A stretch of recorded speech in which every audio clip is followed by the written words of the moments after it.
আমি একটু জনাব আব্দুল রহমান পার্থ আপনার কাছে যাই যে আপনি অনেক জায়গায় আপনার সাহসের প্রশংসা পান, কিন্তু পাশাপাশি এই জিনিসটা আপনার কাছে তো আপনিও নিশ্চয়ই অনেকবার শুনেছেন যে আপনার আসলে কোনো কিছু কেয়ার করতে হয় না, কারণ হচ্ছে যে আপনি সাবেক ফার্স্ট ফ্যামিলির খুবই নিকটাত্মীয়। অন্যদিকে আপনি যে রাজনীতিটা করছেন সেটা আবার আপনি বিএনপির সাথে ঘনিষ্ঠ, আবার পুরোপুরি বিএনপিও করছেন না। আপনার সাহস দেখানোর কারণ কি আসলে এইটা, নাকি আপনি কিভাবে এটা ব্যাখ্যা করেন? যে সাহস ভাই ভাই দেখাতে পারেন সেই সাহস আপনি সহজেই দেখালেন, এটার পেছনের কাহিনীটা আমরা একটু শুনতে চাচ্ছি।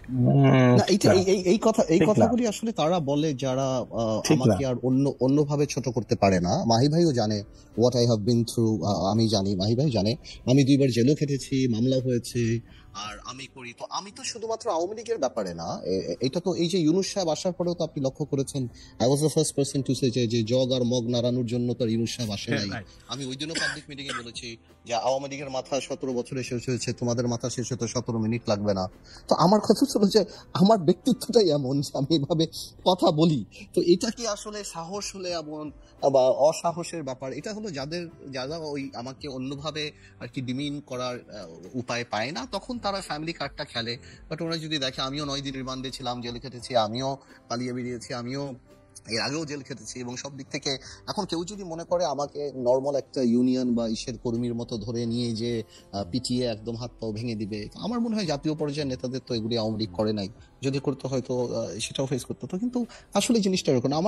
আমার মনে হয় যারা এই কথাগুলি বলে ওনাদের বোঝা উচিত এক একটা মানুষের ব্যক্তিত্ব এমন থাকে।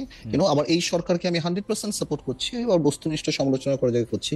আমি বিএনপিকেও যখন ছেড়ে দিয়েছিলাম, আওয়ামী লীগে আমি যাইনি। অনেকে মনে করতো তখন এই বুঝে আওয়ামী লীগে চলে যাবে এই আত্মীয়, এবং যখন ফারুক সাহেব মারা গিয়েছিল অনেকে মনে করেছিল আমি গুলশানে নির্বাচন করব, সেখানে আমি হিরো আলমকেও সাপোর্ট করেছি।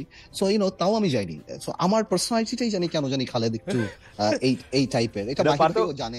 আপনি যেহেতু কথাটা তুললেন সেইটা খুবই ইন্টারেস্টিং যে আপনি আসলে হিরো আলমকে সাপোর্ট করে দিলেন এবং হিরো আলমকে বিভিন্নভাবে সামনে নিয়ে আসলেন, এবং পুরো ইলেকশনটাকে একটা, আমি যদি বলি যে এটাকে একটা প্রায় ফার্স আপনি বানায় দিলেন। এটা কি আপনি মানে এটাকে আপনি একটা মানে আপনি এখন এটাকে আসলে কিভাবে দেখেন, মানে হাউ ইজ দ্যাট? না, জিনিসটা আসলে এরকম ছিল না। জিনিসটা ছিল আপনারা হয়তো হিরো আলমকে বলছেন, কিন্তু হিরো আলমের ওই কোয়ালিটিটা দেখেন যে আওয়ামী লীগের কাছে বিক্রি হয় না।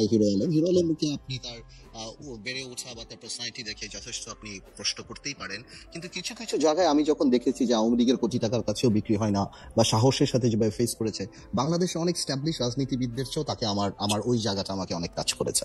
ওকে, আপনি হয়তো তার অ্যাপিয়ারেন্স, তার যোগ্য না অ্যাপিয়ারেন্স না, কিন্তু উনি আবার বগুড়ায় গিয়ে লেখাপড়ার প্রসঙ্গ তুলে আবার বিএনপি নেতৃত্বের প্রসঙ্গ করে, মানে যেখানে আমি কিন্তু একটা কথা বলি, তার রাজনৈতিক মেধা, তার ক্যারেক্টারিস্টিক, এইটা কথা বলছি না। বাট আমি ওই সময় দেখেছি he had an option to be bought by Awami League, which he didn't evade. সে ওইটা করে নাই। তো ওই জায়গাটার কথা বলছি। ওনার পার্সোনালিটির কোনো ফ্যান আমি না, বা আমি ওইটা বলছি না ও পরে কি করছে, এর নামে মামলা, ওইটা ওনার পার্সোনালিটি। বাট ওইটা করার কারণটা বা সাপোর্ট করার কারণটা ছিল যে আওয়ামী লীগ এমনি পলিটিক্সটাকে অনেক কোয়েশ্চেনেবল করে দিয়েছে, এবং আরাফাত যত পাকনা কথা বলতেন ওই সময়, I am sorry for my language, but like তাত্ত্বিক কথাবার্তা বলতেন। তো আমি চিন্তা করছিলাম যে উনি ভোট চুরি করে এমনি চলে যাবে, তো রাদার এখানে একটু এনজয়মেন্ট, একটু এন্টারটেইনিং কিছু যদি। এবং কেমন ছিল এটা, এবং এটা কেমন ছিল ফাইনালি? তো হিরো আলম তো একদম জাতিসংঘে চলে গিয়েছিল। ওকে, এই পর্যন্ত চলে গেছে। আচ্ছা, একটা